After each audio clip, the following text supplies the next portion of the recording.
During this past Ramadan, in her Pompano Beach, Florida condo, Farida Saleh was getting ready to host a special dinner and iftar for family and friends.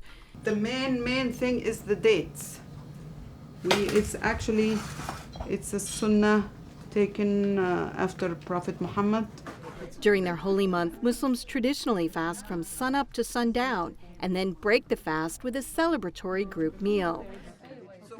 Saleh and her veterinarian husband Mustafa immigrated to the U.S. from Egypt several decades ago. They belong to the Sunni branch of Islam. But several of the Saleh's guests and longtime friends were from the Shia branch. When I knew those people when I first came, I didn't ask, are you Sunni, are you Shia? And we became close friends. In many parts of the world, Sunni and Shia Muslims are locked in a deadly cycle of tit-for-tat violence. Here in the U.S., they live side by side in relative harmony. Saleh says she doesn't understand why fellow Muslims would attack each other. It's crazy, it's extreme, and I feel sad. Those are ignorant or brainwashed, because I don't want to blow up myself and say, for the sake of God, I want to do this, boom. This is stupid. I mean, we are here to spread peace and love. The Sunni-Shia divide began after the death of the Prophet Muhammad in 632 AD. Some Muslims who had become known as Sunnis believed his successor should be elected by the community based on merit. Others who become known as Shiites believed Muhammad's successor should be someone from his bloodline.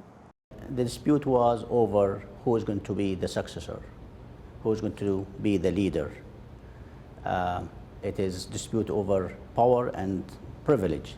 Imam Abdul Hamid Samra is religious director of the Islamic Center of Greater Miami, a predominantly Sunni mosque which he says also welcomes Shiites. He says when it comes down to the basics, the pillars of Islam, the two share a common core. They all have the same book, which is the Quran. They all believe the same exact word, which is La ilaha illallah Muhammadur Rasulullah, which means there is no God but Allah, and Muhammad is his messenger. The vast majority of the world's Muslims, between 85 to 90%, are Sunni. Over the centuries, different rituals, traditions, and authority structures evolved between the two groups. Many observers compare it to the differences between Catholics and Protestants. Former Pakistani Ambassador Akbar Ahmed is chair of Islamic Studies at American University. The Shia tend to be more hierarchical, more centralized in spiritual authority. That is why you see the emergence of really important spiritual figures like the Ayatollahs, because they're at the top of the hierarchy.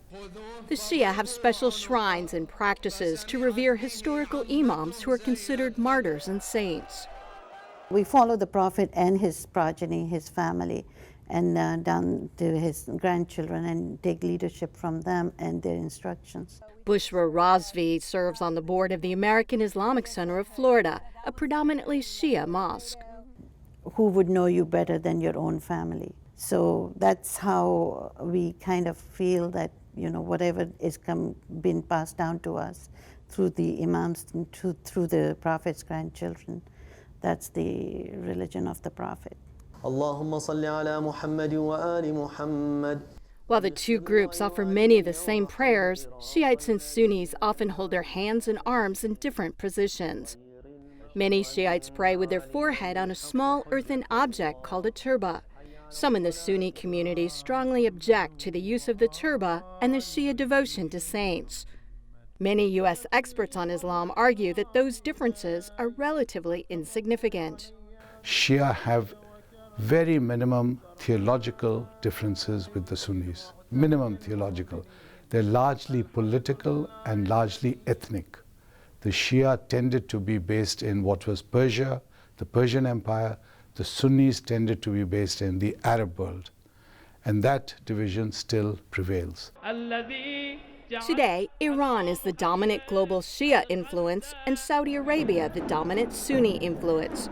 While there have been extended periods and places where Shia and Sunnis have lived together in tolerance and peace, in recent years, old rivalries have come back with a vengeance. At the end of Ramadan in July, hundreds of Muslims, mostly Shiites, were killed in a spate of sectarian attacks in several countries. You're actually seeing Iraq almost fragmenting as a state. Syria is being challenged as a state. And in that vacuum, you have the old confrontation, the Shia-Sunni confrontation, which lay dormant for a long time, has reemerged. The division has now become so great because it is watered by blood. So far, those bloody conflicts haven't spilled over to America. Scholars say that may be in part because both branches are minorities here. Tiny communities don't find it useful to kill each other because they're already so tiny in number. Secondly, we are in America. America is genuinely a pluralist society. So you have every kind of group here, every kind of opinion. So in this environment, the confrontation, the stark confrontation between Shia and Sunni is blurred. Also, for second and third generation American Muslims, the old sectarian divides from abroad become less important. Nazneen Zaidi is a Shiite who was born in Florida. When my parents emigrated here in the late 70s, there was no Shia mosque here. And so their first friends were all Sunni. And so my first introduction to Islam was with their Sunni friends. Zaidi teaches at a Sunni school where she says she's been warmly accepted. She's become close friends with some of her fellow teachers who are Sunni. As a Shia, I see myself as a Muslim first. Yes, I am Shia. I'm very proud to be Shia. But when I consider myself and somebody asks me what religion I am, I don't say I'm Shia. I say I'm Muslim. And I think that's how I identify, and I've always identified as that.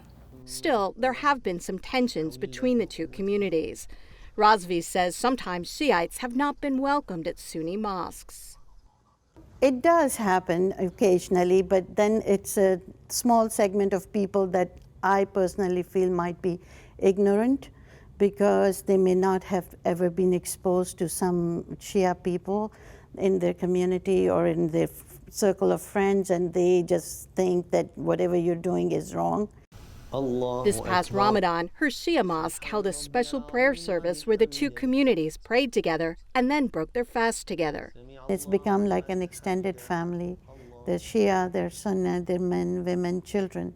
And since it's an open environment, you feel more comfortable.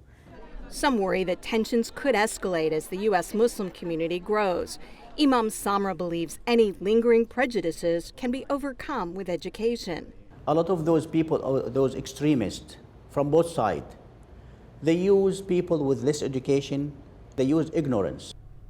He says his own faith has been enhanced through knowing Shiites.